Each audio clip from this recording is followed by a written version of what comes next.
Hey, what's going on, guys? The You Know I Got Soul in Stereo podcast is back. Episode 44 is underway. Kyle is here. We've got Tom and Ed. What's going on, guys? What's up? What's up? Tom, you ready to make another public apology? Well, 2 podcasts ago, just to give the backstory, I got on TLC's case for not touring and also not giving updates on their album. Last podcast, I apologized to TLC because apparently they were giving updates on their album. And this podcast, I'm apologizing because apparently TLC now is going on tour. Tell us what that's all about, Kyle.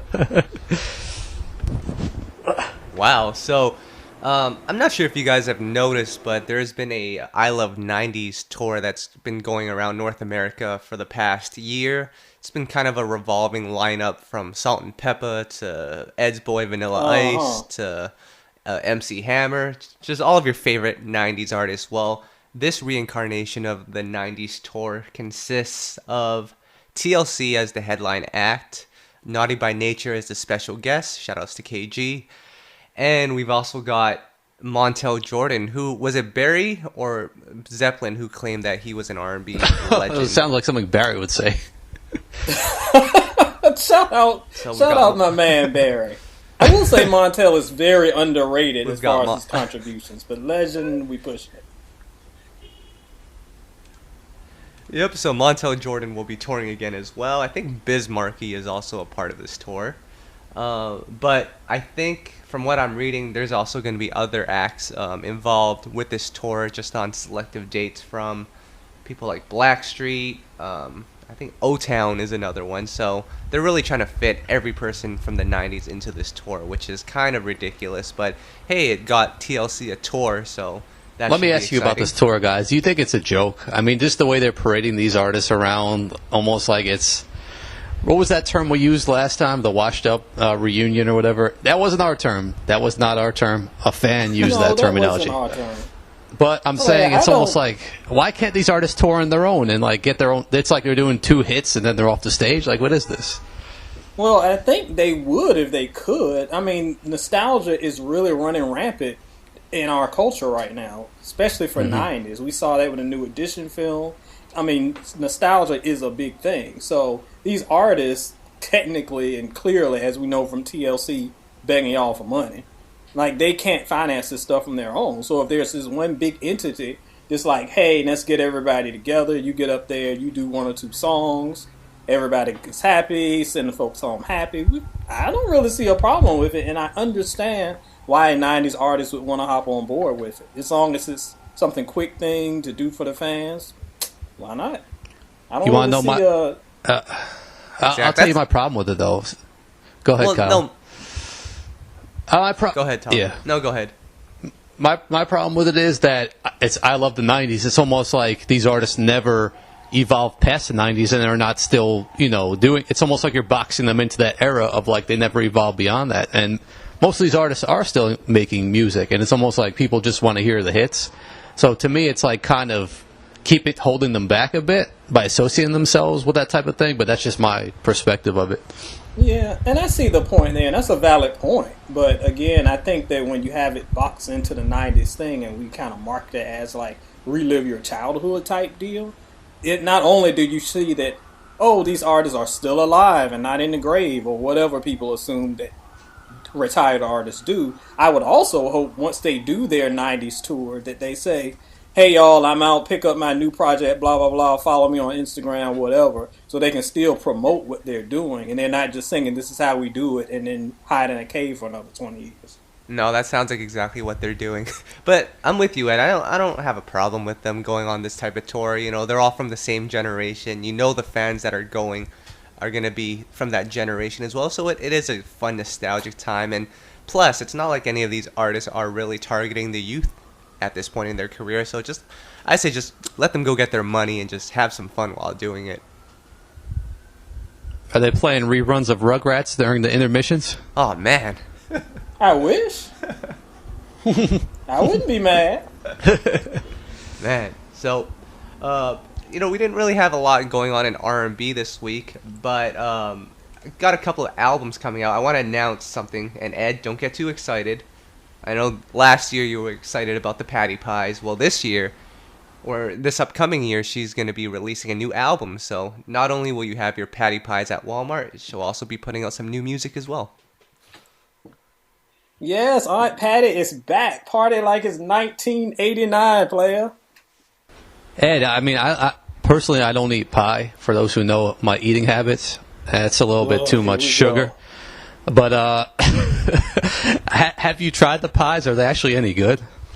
I have tried the pies. There was a video of me actually taste testing the pie for the first time. They are very mediocre. They are the Drake of pies.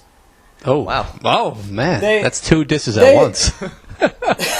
They aren't bad, but like your grandma will definitely make a better pie than this. Like if you're just fiending for a pie and you just got to have a sweet potato pie, it'll do. But it does not have anything on the homemade pie. So y'all can have fun with it, but I'll wait till my mom makes one. I think she's also branched out and like started making like peach cobblers and other type of things.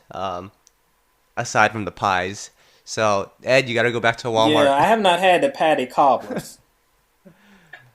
Oh, man. Check out this promotional idea. They should give away a free copy of the CD with each pie that's purchased.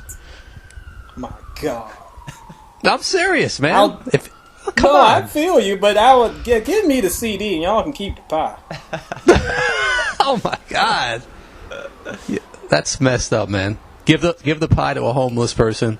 And keep the CD. I mean, Tom, you might have something here. Remember back in the day when you would buy a box of cereal and it would come with a game?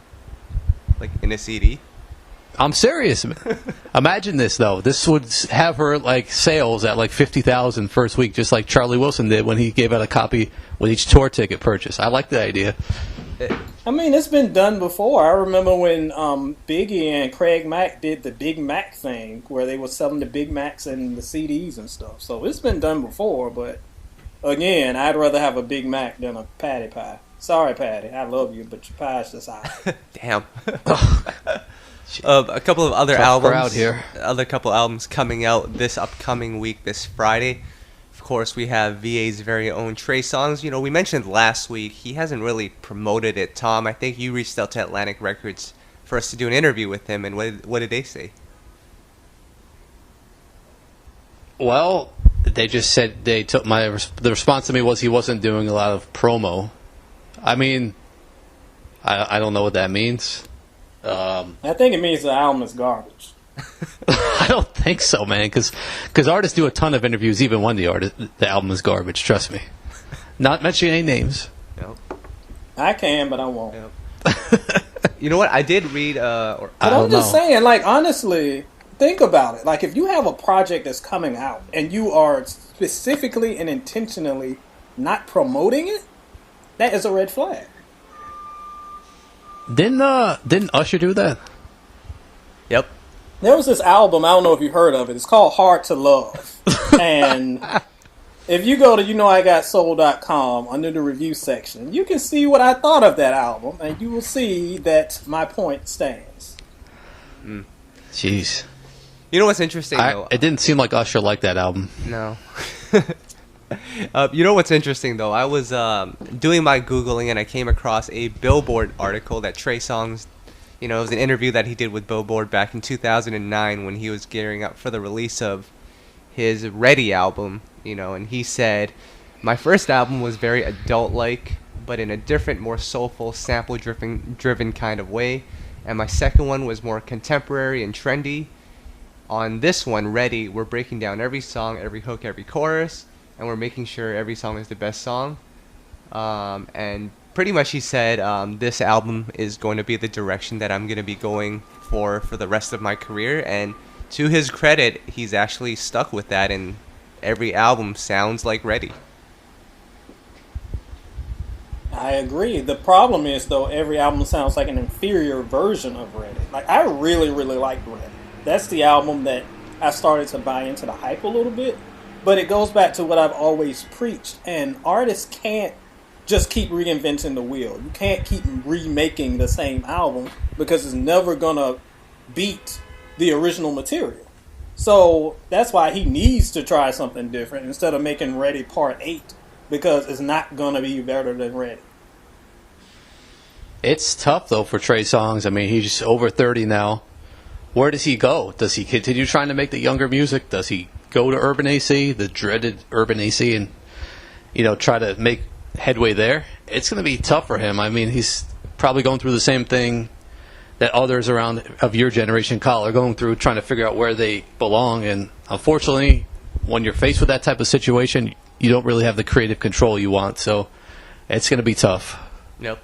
Yeah, we talked about this, I believe, on the last podcast about how odd the industry is, and that, I mean, Trey Songz, by human being standards, is still a young man, but basically he is like an older statesman now, so he's in this weird position where he only makes younger music, but now he's aged out of that bracket, so if he starts making music for older fans, he's going to be labeled an old head. If he starts making younger music for those younger fans, he's the old guy at the club trying to fit in.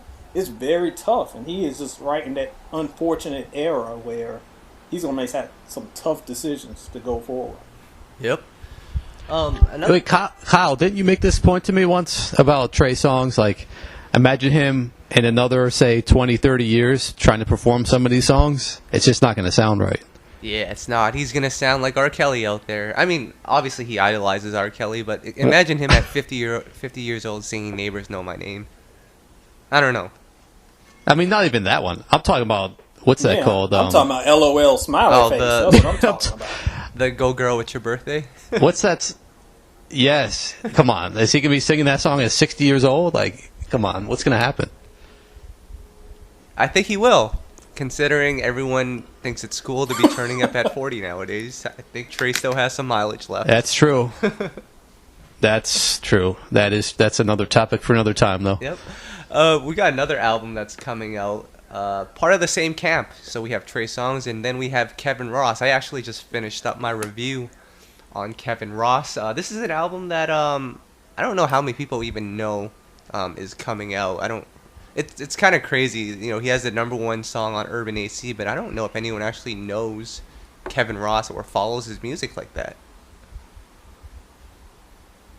Which is kind of just a sad commentary to where we're at now. A younger artist trying to make a more adult-sounding R&B, and it's pretty much quality music, but people just don't seem to care because it's not a club song, it's not a turn-up song, and I don't even know if Motown knows what to do or where to place these types of artists, but they keep signing them. So we're rooting for him. That's our guy. But man, it's gonna be, you like the album though, right? I do. I mean, it's not reinventing the wheel at all. It's just sticking to traditional R&B. I mean, he graduated from Berkeley, went to school for music, so the music is gonna be actually, he's actually gonna be singing on it. There's gonna be instruments, and the singing is gonna be good. So I thought it was a solid project. I think anyone who checks it out, there's going to be a couple of songs on there that they'll like. Babyface wrote a song on there. You've got Neo singing backgrounds on there. So, I mean, it's people that that the youth should be working with. But for whatever reason, they decide to work with people like, I don't know, Party Next Door. Ed, that's your boy, right? You're naming a lot of people as my boy this week that are not on my Christmas card list. So we're going to have to take a look at that, player. Man.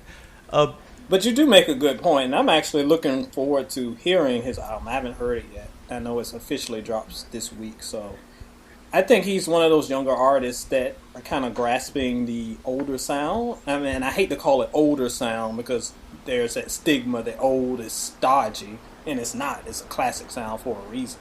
So I'm hopeful that he will help push it forward. So always supporting brothers who are about doing that. Tom. I thought you were actually in the population of people that Kyle was talking about who had no idea who Kevin Ross was. No, please. Just kidding. Tom, we got to have a keep it real moment right now. Can we have that? I'm scared, but yes. So you were at the Kevin Ross listening party, right? Yes. How many other R&B media outlets did you see there? Oh, man. None that I was aware of.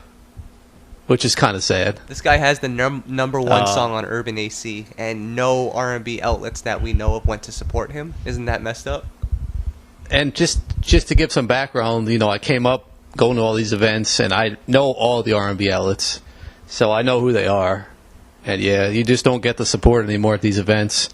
I mean, you can support an artist other ways than by going to their listening event, but still, you would like to see that. And unfortunately, we were excited to be there. I mean, this is a fun experience, getting to hear the album for the first time, getting to talk to the artist about the music. But unfortunately, others don't think it's as important. So it's just the way kind of is these days. Wonder if there was a Ty Dolla $ign concert next door or something like that. That's probably where they all were.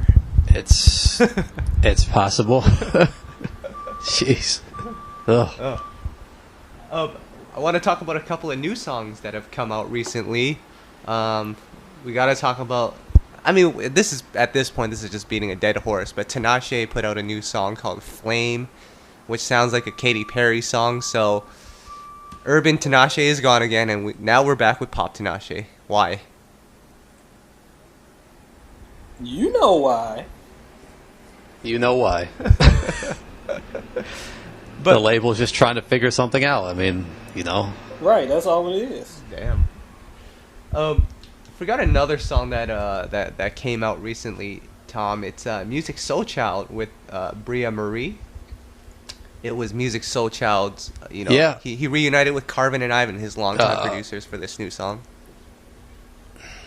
Yeah, it was pretty cool to see that. They worked with him on his first 5 albums, and then they got back together after 9 years to do this new song, Okay, featuring Bria Marie, who's actually Carvin Hagen's artist signed to his label, so she's very talented too, and it was cool to see that. So we'll see if there's more in store with Musiq's upcoming album, but cool moment for R&B right there, and it's a pretty solid song too. Nice. Now, Tom, I know you wanted to get into a special topic for this week. What do you have in mind? Well, so each week, we try to roll out a topic for these podcasts, try to get creative with it. And in the spirit of college basketball, I want to title this one March Madness, 112 versus Jagged Edge versus Drew Hill versus Next. Oh, boy. And you're probably thinking, why? Why are we going into that? No, this isn't a Royal Rumble or anything like that. This is actually because all of us in our passings and conversations are constantly hearing these debates going on, even 20 years later. Like, oh, who's your favorite, 112 or Jagged Edge? Who's better? Man, why are these debates still going on over 20 years after these groups first came out? It's so funny that this is the topic this week because I literally had this debate less than a week ago with some friends. The reason why is because that era for R&B groups was just so well remembered and so beloved, and R&B groups are just basically non-existent today. So we grasped to those good old days where we didn't even know how good we had it. Where we had this influx of great R&B groups, male groups, and those times are not only so nostalgic, they gave us such great music. It's hard to let it go. And even back in 97, 98, we were having these convos. Who was better? Who was putting out the better singles? So today and probably forever, the debate will rage on. And, I mean, are we going to have this debate right now on this podcast? Oh, yeah. Yes, we are. Yes, we are. We are? Well, but man. Before we get into the debate, I just want to make a note. As Ed was saying, those days, those were the glory days. And what's kind of cool is they put out music consistently. It was one album every year or every 2 years. And nowadays, you look at an R&B artist, they put out an album every 5 years. Do you like that? Do you like the longer breaks? I know don't. Some fans seem to hate it. Some fans are like, if they don't get an album a year, it's like they think the artist is on Pluto or something. But I don't mind the breaks as long as it's worth the wait. Like, if you can drop an album every year if you're going to give us quality albums every year. If you're going to drop every 3 years and give us a banger, that's cool. But make sure it's quality every time. I'm more about quality than consistency. It's side note, by the way, I've been wondering for years, like, why do we not have any more groups these days? And we've asked artists in interviews about this and stuff, and try to get to the bottom of it. But someone told me the other day, and this made a lot of sense to me. The money isn't right. The money doesn't work out. Right. You know. Nope. When you have 5 members, you got to fly them all around, and you got to have 5 hotel rooms and split up the money 5 ways from sales. It's true though, if you think about it. Like, there's not as much money in the music anymore, so it doesn't make sense to do it. No, that's exactly what it is. And as it goes to everything, not only in R&B but in the world, you got to follow the money, because that's what it always is. These labels barely want to put money into a project now. They want to pay 5 dudes to fly around and sing. You better get 1 dude and put on some backing vocals. Man, not even 5 dudes, 5 females. You got to get a makeup artist for each artist, each member. Man, that's crazy. But on to the debate. Yep. So we're talking 112 versus Jagged Edge versus Dru Hill versus Next. That's a tough one, guys. Yep. That is a tough one. Because, man. Let me break it down. Let's break it down a little further. Who had the best debut of these 4? Ooh. Okay, I'm going best debut. I'm going with Dru Hill. I'm inclined to say that, but yeah, the 112's debut was pretty darn good too. Oh yes. Is it? Do I have to answer? Yep. Yes, you have the answer. Oh man, I hate to answer this question because we're friendly with all these artists and these groups, and I don't want to hurt anyone's feelings. No, it's all love. All 4 groups. If all of those artists, I mean, all of us have had work with them and ties with them. Nothing but love across the board on both of our sites. But, you know, this is just a fun debate. So don't get in your feelings, guys. We love all y'all. You know what? I actually might go Dru Hill, although of a collection of songs, I actually like a bunch of songs on Next debut. Even though I felt those a little too long and there's some songs I didn't like, I find myself gravitating back to the album and certain songs in there still to this day that I like. So that's not a real answer, but that's what I'm going to go with. And then that's a tough one. Because, you know, yeah. I mean, 112s I really liked. Jagged Edge I really liked. I mean, it's just tough. I don't even know like how you. It's really tough to me when I look at all of their discographies.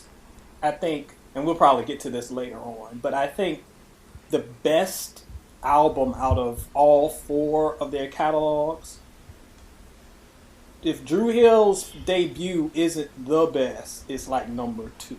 And that's like, and I'm not saying Runaway. Like, this is all very, very, very close.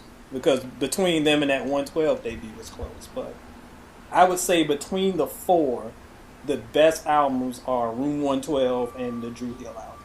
So that's why I went with Dru Hill. Okay. So what's your number? Kyle, your turn. Your turn, Kyle. I was going to... see, I'm still stuck right now. Are you talking just overall albums? Yeah, overall. If you just do like Ed just did. Oh, man. You're putting me on the spot here. I'll jump in then. I will agree with... You want me to jump in while you're thinking? Well, I will agree with Ed and say that Dru Hill's debut is in the top 2 or 3 overall. In terms of everyone's discography, it has to be up there. I can't really decide between 112's first one and their second one right now. I feel like the first one was a little ballad heavy, but some of the songs on there, man, great songs. I also got to give a shout out to Jagged Edge for that J.E. Heartbreak album. I mean, it came a little later than those 2, but man, that's up there too. I got come back to me in a second, Tom. You go first. I got to think about this one. This is killing me. I love I this. love that you're struggling. I love it though. He's suffering over there. Can I just say one thing? I really didn't like the 112 Part 3 album as much as Ed did. We have had this debate offline many times. Many times. And I will gladly and loudly say that Tom is all kind of wrong. I love that Part 3 album. And I have gone on record many times to say that look, that first sophomore and third album with 112, I will put that up against any artist, because to have three albums from start to second to third with that consistency is the only person I can think that matches that is probably Mary J. Like, there is few artists that have that kind of lineup. Well, J.E. Heartbreak is probably number one for me. What did you think about a sidetrack? But what did you think about Dru Hill's second album? I liked it. I know that a lot of times when you have an album as great as that debut, when you have a second album that isn't quite as good, a lot of times people are just dismissing it and be like, "Oh, it isn't good as the last album." But it's not a bad album at all. I really like it. It's just a step down from how great that first album was, but it's pretty strong. That was the one. And then, well, the second one had more hits, right? If I remember correctly. Yeah, it had the bigger hits. So I think I've seen people say that the second one is far more superior than the first one. Not that I agree with it, but I've seen people say that as well. I don't think I've heard anybody say that. I can understand the argument, but no, and I'm not dissing. I'm just saying I have not really heard anybody say that. No, I think what he means is, like, the first one, I think, gets kind of overshadowed and overlooked a bit because it didn't have the smash hits like the second one. So it's not as widely recognized. I've felt that way, actually. No, it makes sense. I think it's a better complete project, no question. But the second album had a lot more hits. But I think that the album cuts weren't nearly as good as the first albums. So, what did you think about Next debut, though? You guys didn't really comment on that one. I liked that one at the time it's released. It's been a while since I cracked that one open. Man, it's probably been about a decade now. A minute. But I loved it at the time. And although a lot of the actual radio hits kind of wore out as welcome, because Lord knows Virginia loved them some Next when they dropped. They played those songs freaking endlessly. But I was a big fan. Yep, they had a solid debut. I think I don't think it made the impact that some of the other ones did, like in terms of just the longevity. But like you said, if you go back and listen to it, there are some solid songs on there. It's been a while since I listened to that one as well. But they had the biggest commercial impact, I believe, in terms of singles, though, on their first two albums, didn't they? Oh, no question. Too Close? Oh, my gosh. I mean, again, shout out to RL. Love y'all, but I will be happy to never hear that song again, because that song was everywhere. Y'all don't understand when I say everywhere. Oh, my gosh. But, like, I listened to Butter Love 1,000 times before. And when was Wifey? Was that the second album? Yeah, that was the second album. That was the number one hit also. Yep. Yeah, I love Wifey. So, I mean, do we have a conclusion here? I mean, is there any best, or are we just debating and keep going on for another 20 years? Well, I've made my decision on I'll give you my top three overall. I've thought long and hard about this. So number one is, I gotta give it to 112 for their debut album. Number two, I will probably give it to J.E. Heartbreak, and number three, I'll give it to Dru Hill for their debut. But as I'm saying, you want the safe route, okay? As I'm saying that, I'm looking at April Showers and All Alone, and just how it just went perfectly, and how it was just sequenced so well, and it's making me change my mind a little bit. But that could go on for another like 20 years. Listen to your boy. Listen to your boy. That album was so expertly done. That's a tough one. So, what is the female equivalent of this debate? Well, hold on, Tom. Before we get into that, I think it's also, we can't just praise them for everything. Who has the worst album out of all of them? Oh, I'm not going there. I am not. Well, you know what comes to mind immediately? Sorry, I guess I am going there. If you don't. The Hot and Wet album comes to mind immediately. There's the winner. I was going to say, although Independence Day. That was bad. Independence Day is also coming to mind. Hot and Wet was worse than that. And I wasn't a fan of Independence Day at all. Jeez. All right, Tom. But, I mean, when you think about how many albums we're discussing, with probably like 20 albums, there are only really like 2 or 3 bad ones in the batch. So it speaks to the quality of work they put out. The female version, I would say, off the top of my head, you got to go with TLC, SWV, and Vogue, and... Escape. Who am I missing, Ed? Escape? Is that fair? That's fair in the 90s. If we're talking 90s, that's fair. Yeah. So, that's... I don't think we get as much debate about that, because I feel like TLC is widely considered the greatest because of sales. Well, they're different type and hits. They're different type of groups. I think that's the key. Yeah. Yeah, the problem is they're just, when it comes to sales and notoriety, they're just so far ahead of the competition that it kind of makes the debate kind of iffy. I remember being in high school, the debate was a lot of time SWV and Escape. And at the time, that was a little bit more of an even playing field. Now, in 2017, we know that it's a lot more uneven. But I think there's still a fair debate between SWV and In Vogue and even TLC. And you can put Escape in there as the outlier. Can you throw Destiny's Child in there, or were they considered too pop? What do you guys think? The problem with them is they just came out so much later. They're almost like a different era, because their first album dropped in 97, where everybody else was like wrapping up, or TLC was about to go straight pop. Everybody else pretty much was starting to fall off the map. So it's hard to put them in it, because they're kind of like, I don't know, it's kind of like trying to throw Neo in a conversation about R. Kelly and Keith Sweat and that group, because it's just kind of like slightly out of the frame. Yep. I got a question for you guys now. Who is the top vocalist? Do the male version and the female version out of all of these groups we just named. Oh boy. Well, now this is the hard. No, this is easy. For male, I gotta go with. No, it's not. This is easy. Ooh, for the male, it's got to be one of males. It's one of the Drew, male's got to be. It's one of the Drew Hill guys. It's probably. You got to go with Jazz or Cisco. Yeah. I'd say It's one of the Drew Hill guys. See, I would. Again, it might be 2017 messing me up, but like initially I thought Cisco, but if we're talking like at their peak, okay, Cisco, not now, but peak, Cisco. Right. Yep.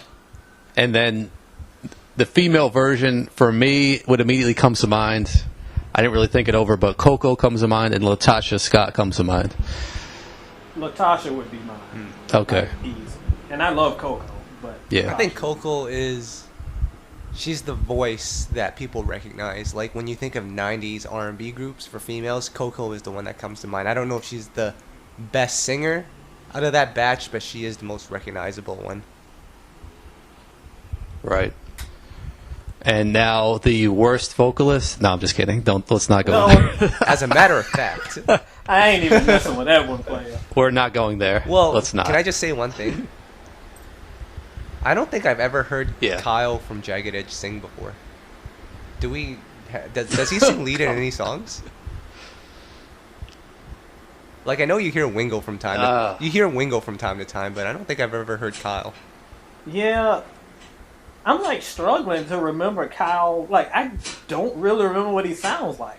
I'm sure somebody's gonna hit us in the mentions and tell us a song I'm totally forgetting, but I really can't think of what dude sounds like. Me either, honestly. I think I picked him out on their single Hope at the end. It wasn't lead or anything, but I heard his voice at one part, but that was it.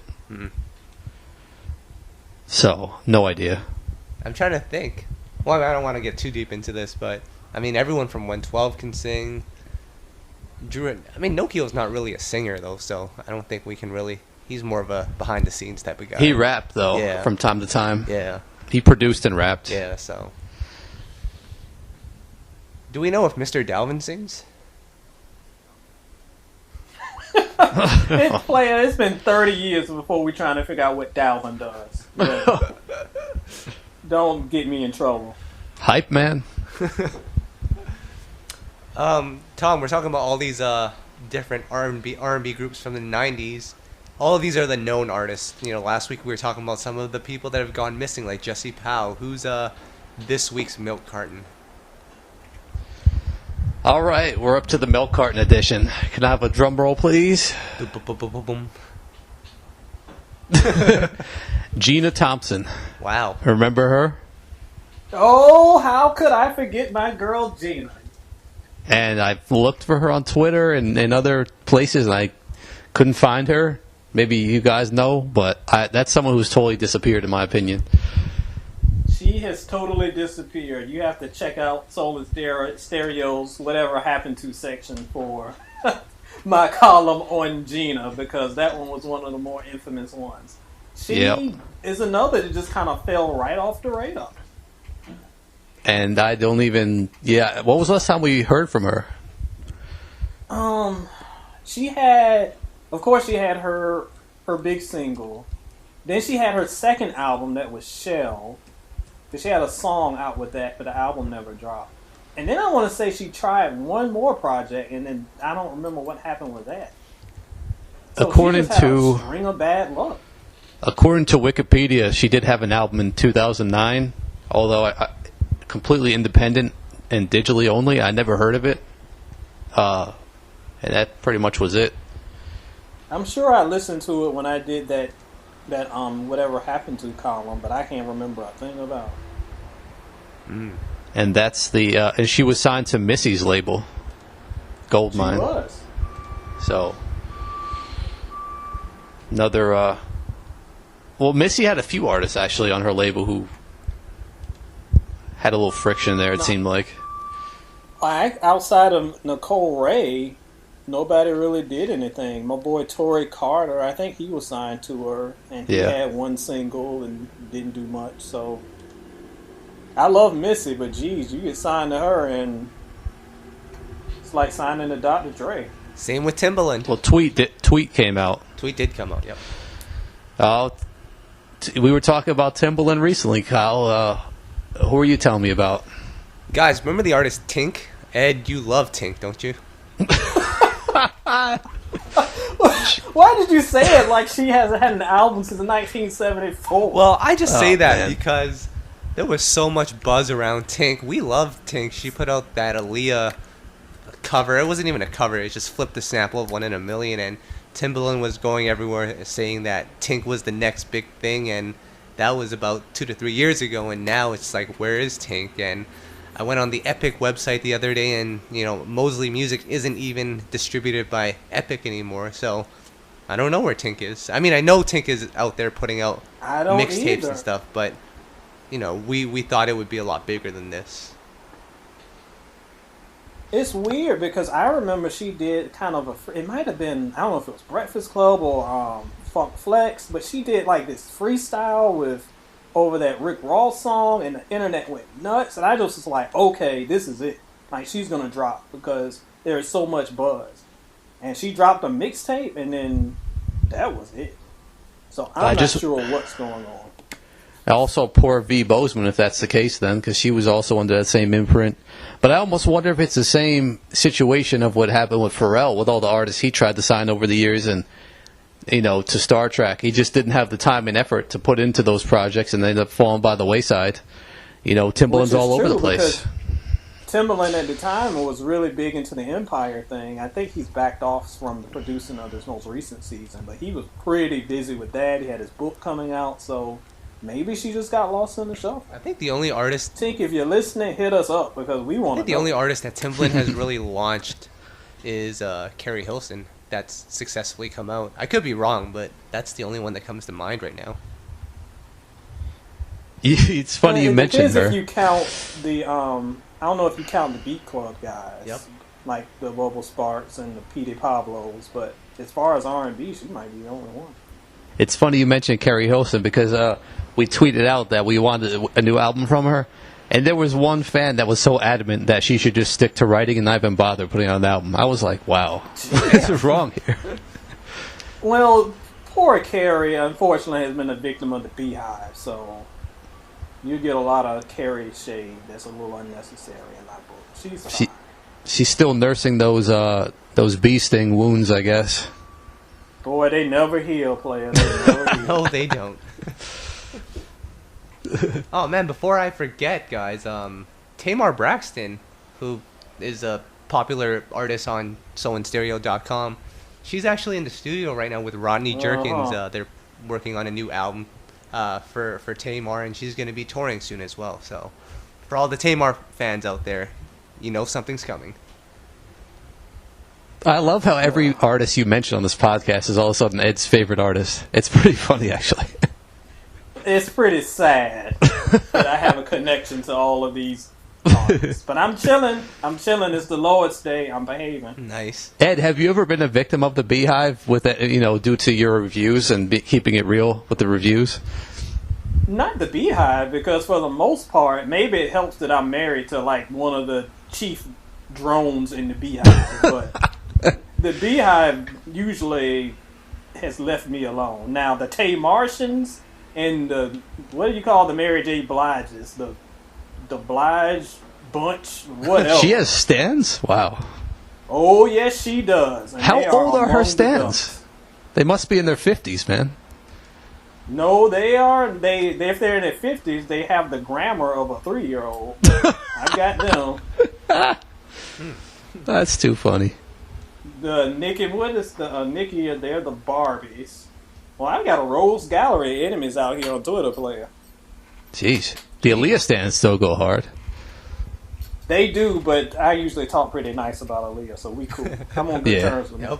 There we go. You know what's funny? As I just think about the Beehive right now, our good friend DJ Camper was a victim of the Beehive not too long ago. We interviewed him, and he was... What did Camper do? Man, we interviewed Camper, and he was talking in detail about working with Jessie J. And in one part of the interview, he mentioned that Jessie J, to him, and that was the key word here, to him was a better singer than Beyonce. And I'm not disagreeing or agreeing. Oh, boy. But once you looked at his mentions, man, he was getting killed. They got to the point where he texted me and was like, hey, can you take down the interview? Jeez. Well, Can I talk to the stands right quick? Let me talk to the stands right quick. Listen, player. If you are a fan of your favorite artist, that's great. Enjoy your artist, have fun. But do you really think that you are really uplifting the cause by tweeting somebody to death when half of y'all don't even purchase this person's album?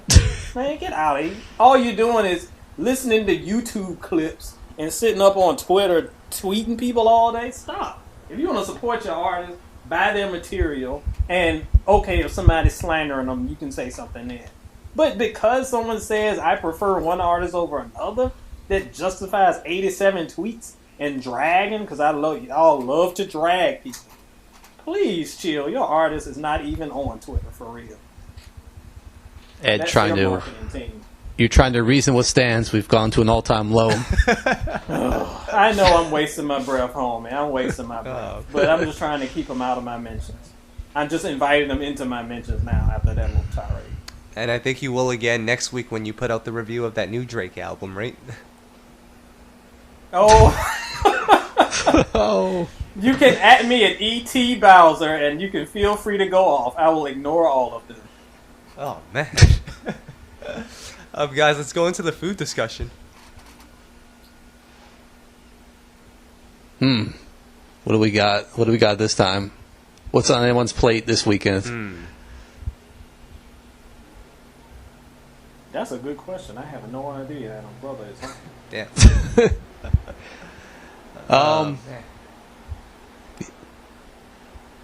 With me, it's just all chicken. I had some nice chicken cutlet sandwich yesterday. They asked me if I want anything on it, and I said no, just the bread and the chicken, and they look at me funny. It's pretty funny. It happens every time, but I don't let it bother me. And you see nothing wrong with this. You're like, oh, I'll have a plate of air, a side of toenails, and a glass of mayo, please. No, that's normal. It's pretty normal. Actually, I do have some news for everybody. I believe KFC. You know, last week we said McDonald's was going to start doing delivery. I believe KFC is following that as well. They're going to be doing deliveries as well. Why does this always come back to fast food on this food discussion, man? It's pretty sad. We already lost our Subway sponsorship. Who are you gonna lose next? Yes, that's gone. So I guess now we're about to lose KFC. I know that KFC gets a hard time, but I like it. It's just greasy. It's called, but it's fine chicken. Speaking of greasy, do you guys have Five Guys down there? You ever hear of it? Yep. Of course, we've got a Five Guys now. Man, you order that, and they put the fries in the bag, and it pretty much almost the grease puts a hole in the bottom of the bag by the time you walk out of the store. It's so gross. You get that bag, and the bag is like 3 shades of brown. It's the light brown. It's like the little light, the kind of in between brown, and then at the bottom where the fries are, the bag is basically black from the grease. Yeah, it tastes good though. Oh, it's off the chain. Those Cajun fries will get your life right. Yep. I actually do like French fries, believe it or not. I don't know if you can. I am shocked and amazed. I don't know if you think I'm serious or not right now, but I actually like French fries. So there's something. Wow. I think I actually want to see you eat them first. I don't know if I will take your word for it. McDonald's is my go-to for French fries, believe it or not. See, now that's a discussion. Who has the best fries? It has to be McDonald's. I'm going with McDonald's. No question. It is. But it has to be hot, because the second them suckers turn cold, it's like eating shoe. Soggy. Kyle, I feel like this is some research you've done before, or like looked up on the internet. Top 10 French fries and ranked or something. I haven't yet, but I can do that right now. We're gonna do it right now, guys.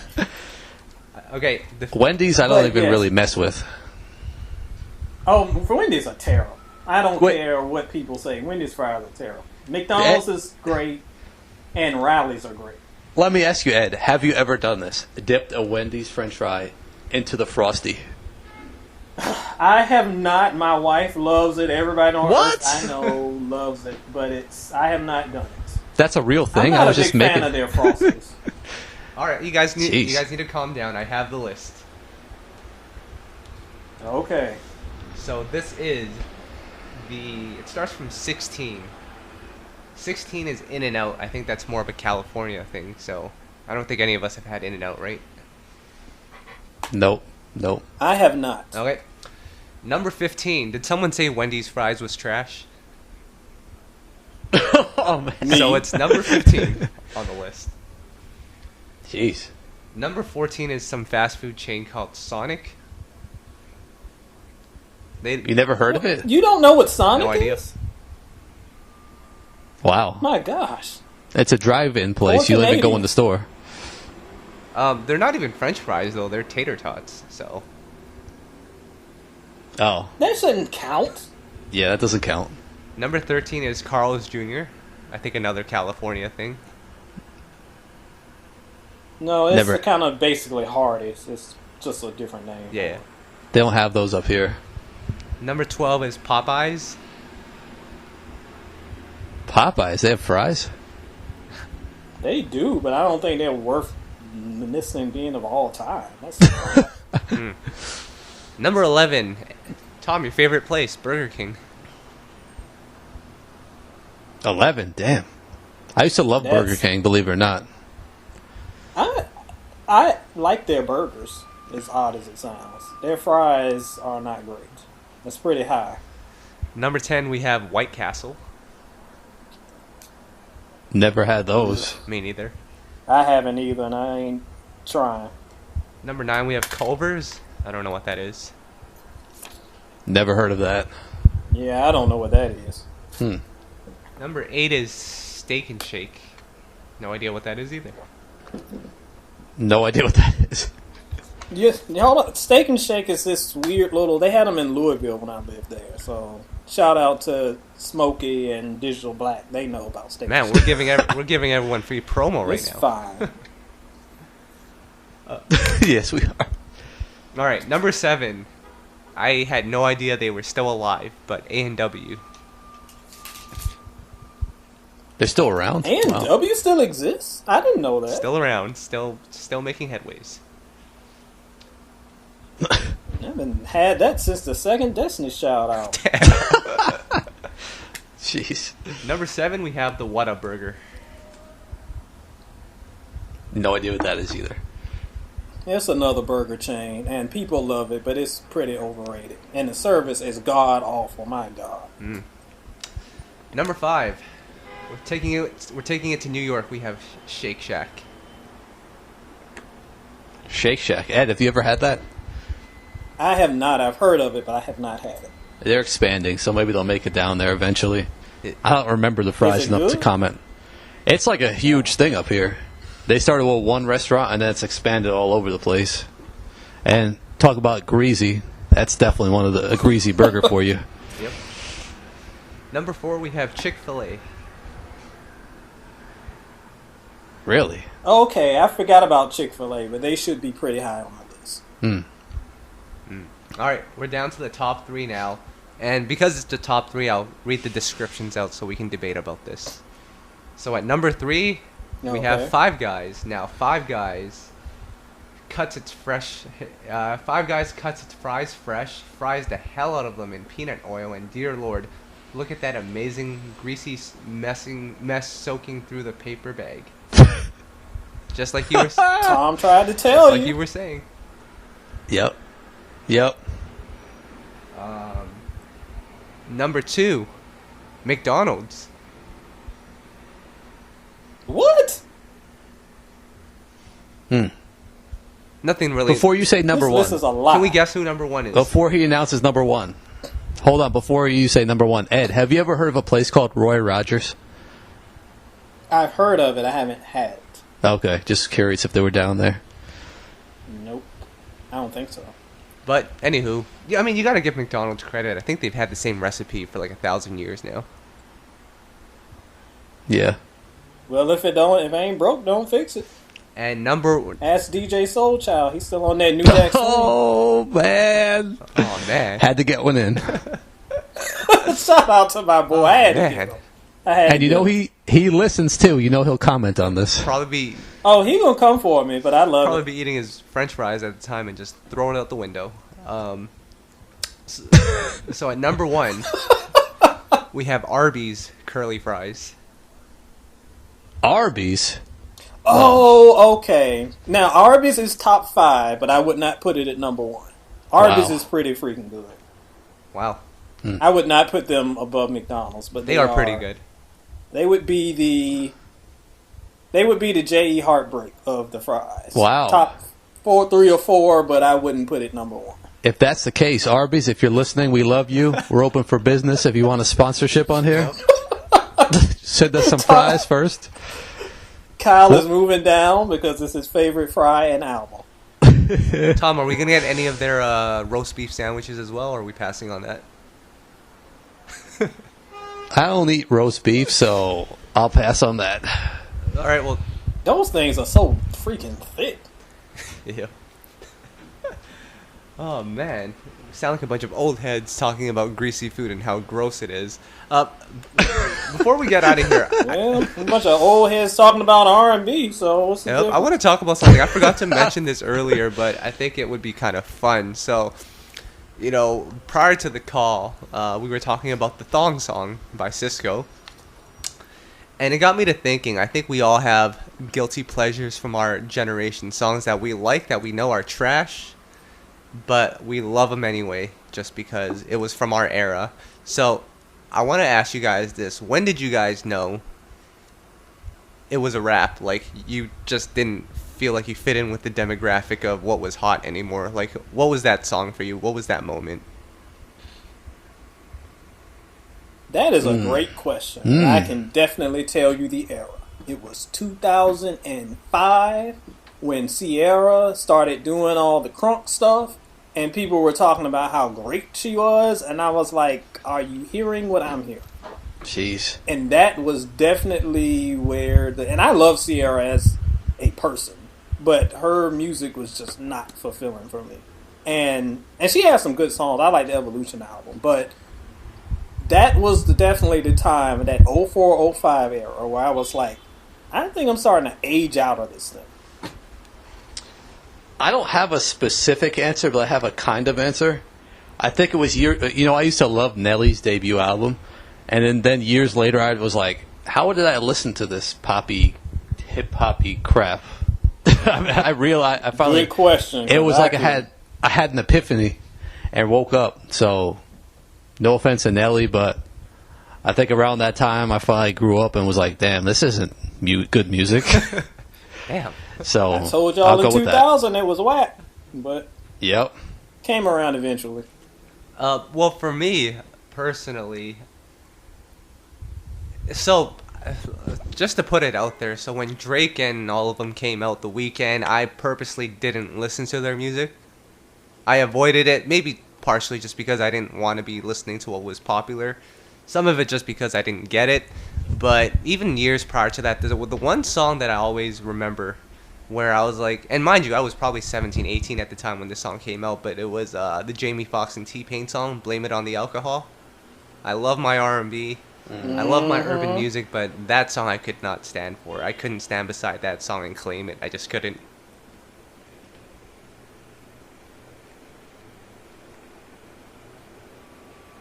I'm with you, homie. Man. So, anywho, we are all at a different point in our life now where we just listen to Urban AC. No, I'm just kidding. Ed, what's going on with SoInStereo.com? Well, as you alluded to earlier, I guess I got to do it for the people and do it for the culture. Eventually, we will have a review of Drake's new... He isn't even calling it an album. It's a playlist. So we will be doing that sometime in the next week. If you haven't already, check out the site. I have a review of Rick Ross's new album. The stands are already up my butt about it, but oh well. I give you the real, not what you want to hear. And we're probably going to have some stuff from Trey Songz and maybe even Raekwon. Yes, old Raekwon is still around. So those reviews will be coming. Hey, I just remember, not to get off subject, we didn't have our album grab bag segment. Man, we're going to have to save it for the next one. Yeah. Shout out to Miss Superwife because she requested that one. We got to get that in next time. And Tom, what's going on with... As for you... Yeah, what's going on? Yeah, for us, we just interviewed Stokely, talked about his solo album. Pretty cool. Pretty excited about that. Yes. Looking forward to that one. Yeah, that should be pretty good coming out this summer. Other than that, it's been pretty slow, like you said. Not much going on this past week with R&B, so we'll just keep being on the lookout for what drops. Cool. Yeah, like I got my Kevin Ross review coming up later on this week. We were actually talking about possibly doing an audio review of the album as well, but I'm undecided on that. It kind of feels like story time if we do it like that, but we'll figure that out. But yeah, aside from that, that's all that's been going on in R&B this week. I want everyone this week to do their homework and listen to the Jagged Edge, 112, Drew Hill, and Next discographies. Let us know what you guys think is the best album and who the best group is and what the best song is.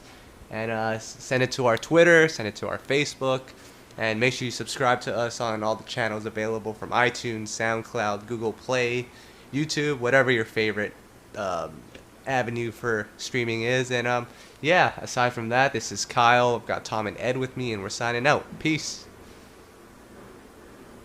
See ya.